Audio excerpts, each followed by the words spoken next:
Sugar వల్ల వచ్చే నరాల ఇబ్బందులు. This is doctor Bharati, consultant neuro physician, Bharati multi speciality hospital, Akkayyapalem, Vizag. మనకి షుగర్ అనేది చాలా రోల్ ప్లే చేస్తుంది. అంటే డయాబెటీస్ అనేది సివియర్ న్యూరలాజికల్ సిమ్టమ్స్ అనేవి క్రమేణా స్టార్ట్ అవుతుంది. ఒకటి డ్రగ్ మెట్ఫార్మిన్ ఇట్ సెల్ఫ్ వల్ల మనకి B12 అనేది అందక డ్రగ్స్ వల్ల వస్తే, ఇంకొకటి డయాబెటీస్ ఇట్ సెల్ఫ్ వల్ల కూడా వస్తుంది. ఇది ఏంటంటే మన యాక్సాన్స్ ని, మైలిన్ షీట్ ని కూడా డ్యామేజ్ చేస్తుంది. దానికి ఆక్సిజన్ సరిగా సప్లై చేయకుండా కూడా మనకి డయాబెటీస్ వల్ల కూడా మనకి న్యూరలాజికల్ ఇష్యూస్ వస్తాయి.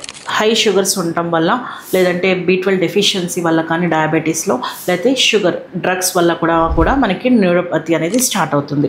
దీంట్లో పెరిఫరల్ న్యూరోపతి అనేది కామన్గా ఉంటుంది. వీళ్ళకి తిమ్మిర్లు పట్టడం, మంట పుట్టడం, లేకపోతే గుచ్చుకుంటున్నట్టు ఉండటం. ఆటోనామిక్ న్యూరోపతి మనకి కంట్రోల్ లేకుండా ఇన్వాలంటరీ మన మాటికి యూరిన్ వెళ్ళడం కానీ, విపరీతంగా చెమటలు పట్టడం కానీ, గుండె దడగా ఉండడం కానీ, కళ్ళు తిరగడం కానీ, కొన్నిసార్లు కళ్ళు తిరిగి కింద పడిపోవడం కానీ జరుగుతూ ఉంటుంది. ఇంకొంతమంది షుగర్ అన్కంట్రోల్డ్గా ఉంటారు. బ్రెయిన్ స్ట్రోక్ కానీ, హార్ట్ స్ట్రోక్ కానీ కూడా, తర్వాత కిడ్నీలు కూడా దెబ్బతి కూడా తింటాయి. అండ్ ఇంకొంతమందికి బ్రెయిన్ మన యొక్క మతి మరుపు ఎక్కువ అవడం, కోఆగ్నేటివ్ ఇంపైర్మెంట్, డయాబెటిక్ ఎన్కెఫలోపతి, ఇవన్నీ కూడా చూస్తాము. సో షుగర్ కనుక ఉంది అంటే ఖచ్చితంగా అది కంట్రోల్లో ఉంచుకోవడానికి సాధ్యమైనంత వరకు ట్రై చేయండి. లేదు అంటే ఇలాంటి సివియర్ న్యూరలాజికల్ ఇష్యూస్ అనేవి ఖచ్చితంగా మీకు వస్తాయి. మీరు స్ట్రోక్కి ఖచ్చితంగా రిస్క్లో ఉంటారు. So prevention is better than cure.